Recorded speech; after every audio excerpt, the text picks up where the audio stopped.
Assalamualaikum warahmatullahi wabarakatuh. Kali ini aku akan bagikan resep jajanan tanpa menggunakan mixer maupun oven. Ini bahannya juga sederhana, hasilnya luar biasa. Nah, seperti apa proses cara pembuatannya? Simak videonya sampai selesai. Siapkan bahan tim jadi 2 panci ya, seperti ini. Untuk panci bawahnya beri air dan tunggu hingga mendidih. Kalau sudah mendidih, letakkan panci di atasnya begini. Lalu tambahkan atau masukkan 55 gram coklat putih. Tunggu hingga coklat putihnya ini meleleh. Lalu masukkan 10 gram susu kental manis atau biasa disebut dengan SKM ya. Setelah itu masukkan 55 gram margarin.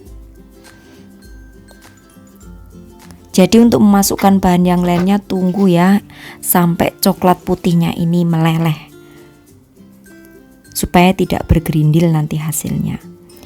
Nah, kemudian terakhir aku akan masukkan untuk minyak sayurnya. Jadi di sini aku menggunakan minyak sayur sebanyak 25 ml. Lalu masak sebentar, tetap di tim seperti ini hingga semuanya ini mencair dan tercampur rata. Kalau sudah semuanya mencair, kemudian biarkan hingga dingin. Baru setelah dingin nanti akan kita gunakan. Oke, sekarang aku akan siapkan bahan yang lain. Siapkan 4 butir telur. Ini akan aku kocok manual aja ya. Kalian bisa mengocoknya dengan menggunakan mixer. Di sini supaya lebih praktis, kalian bisa mengikutinya. Yang tidak punya mixer bisa menggunakan whisk seperti ini atau kocokan yang lainnya, silahkan aja. Kemudian masukkan juga dengan setengah sendok teh SP, ini biasa disebut dengan pelembut ya, bisa juga digantikan dengan TBM atau ovalet, itu sama kegunaannya. Setelah itu kocok hingga tercampur rata dengan ditambahkan 80 gram gula pasir.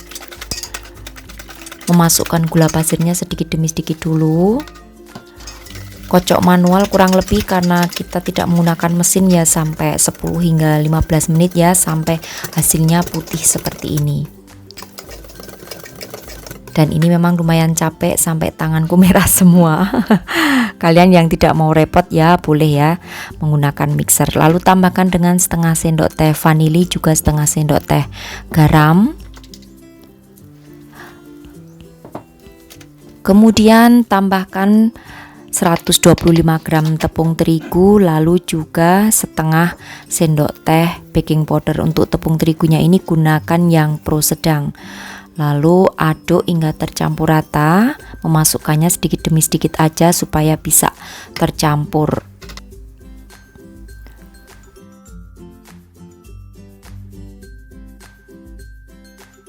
Nah, di sini aku berikan pasta pandan ya supaya warnanya itu cantik.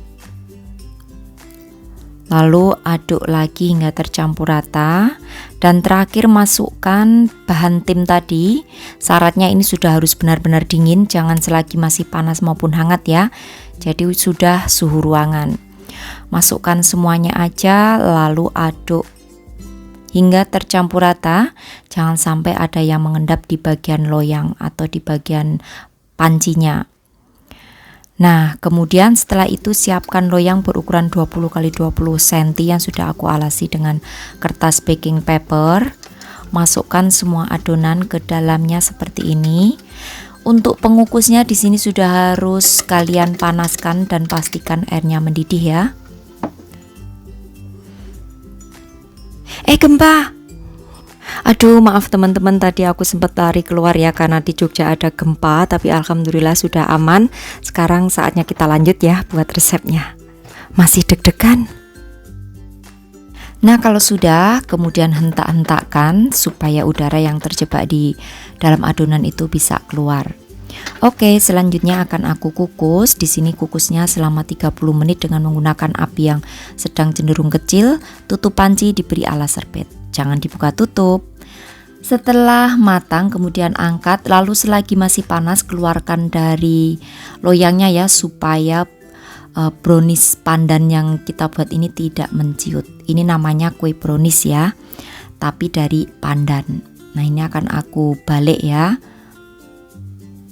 Oke, ini sudah aku lepas untuk kertasnya. Lalu biarkan hingga dingin. Setelah dingin potong-potong menjadi 16 bagian. Di sini supaya hasilnya itu bisa rapi aku menggunakan penggaris ya, tapi ini bukan penggaris sebenarnya, ini penyekat loyang. Ini akan aku potong-potong bagi menjadi 16 bagian atau 16 kotak. Ini juga bisa loh untuk isian snack box. Jadi kalau sudah dipotong-potong seperti ini, biar tidak polos, ini akan aku berikan garnish nanti di atasnya.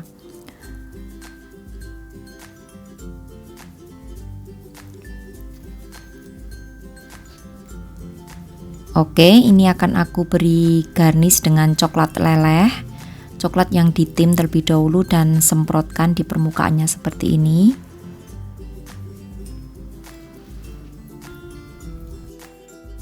Lalu aku ambil tusuk sate, aku buat garis di bagian tengahnya.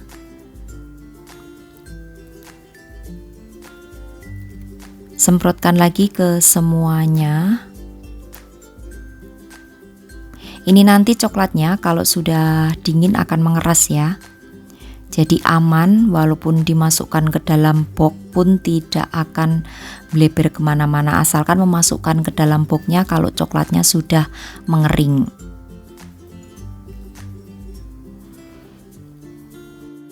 Brownies pandan ini walaupun bahannya sederhana tapi rasanya enak ya. Keluargaku suka banget dengan resep ini. Nah, supaya lebih cantik, di sini akan aku beri mutiara. Ini mutiara ini bisa dimakan ya karena terbuat dari coklat. Hiasi aja di bagian atasnya seperti ini. Kalau tidak ada mutiara seperti ini, boleh kok coklat leleh aja. Ini hanya untuk variasi aja supaya bisa terlihat lebih menarik dan cantik. Dan nanti kalau sudah mengeras coklatnya, mutiaranya ini tidak akan lari-lari atau tidak akan bubar.